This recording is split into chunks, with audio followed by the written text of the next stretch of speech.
Odisha rising भली एक विषय वस्तु को नहीं एभली एक कनक्लेवर आयोजन करिथिबारु न्यूज 18 रो चीफ कंटेंट ऑफिसर संतोष मेनन जी, मैनेजिंग एडिटर ध्रुवज्योति परमाणिक, संपादक नरेंद्र जेना और न्यूज 18 रो समस्त कर्मकर्ता को धन्यवाद अर्पण करुछि। न्यूज 18 हेउछि देशर सबुठारु बड़ न्यूज नेटवर्क। हिंदी और इंग्राजी समेत 16टी भाषा 20टी चैनल न्यूज 18 माध्यम परिवेषण करा जाउछि। प्रति सप्ताह देशर 17 कोटी लोकों पाखरे आज न्यूज 18 पहुँची पारि।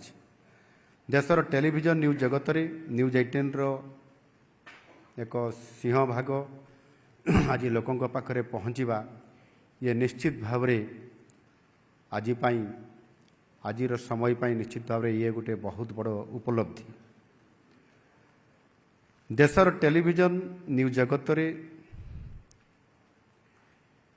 न्यूज 18 ग्रुप रो एक प्रमुख अंश भाव एवं एक लोकप्रिय चैनल हिसाब रे आज जेहेतु ये लोकंकर हो पारी न्यूज 18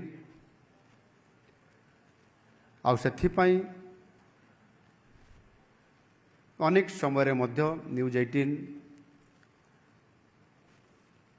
तार संवाद जनसचेतनता साधारण ज्ञान भित्तिक विभिन्न समय कार्यक्रम ये करने द्वारा यह लोकंकर आदृत वृद्धि हेबारे मध्य लागिछि। विशेष करिकरी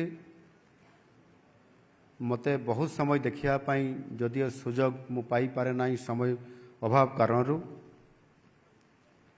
किंतु बेड़े बेड़े सामना को अनेक समय रे न्यूज रे स्क्रोलिंग देखिबा एवं बिग ब्रेकिंग न्यूज देखिबा ये समय भितरे मध्य मो अनेक समय न्यूज 18 न्यूज कौन अच्छी देखिया पाई मु सामना को आनी थाए।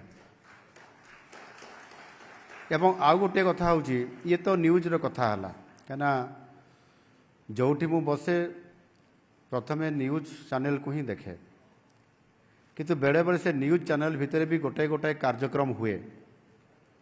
से कार्यक्रम भितर जमिति आपंकर भी गोटे भल कार्यक्रम अच्छी जोटा कि संध्या 8टा बेले बोधे दिए असल कथा। एथिरे बहुत सुंदर भाव में उपस्थापित होता है। आउ सेथिपाई निश्चित भाव में आमर न्यूज 18 रो आमर युव संचालक मानस दास को मध्य मो धन्यवाद दूची, स्वागत करुच्ची। से अति सुंदर भाव में कथा को रखि थांती। विभिन्न घात प्रतिघात दे न्यूज 18 आज ओडिशा रे विशेष करिकी सफल और निरपेक्ष गणमाध्यम भाव में आज ओडिशार लोकों सामना रे विकास पथरे सरकार को मध्य विकास पथरे आगो को नेबारे जेभली भाव में सहयोगी है आज काम करुच्ची।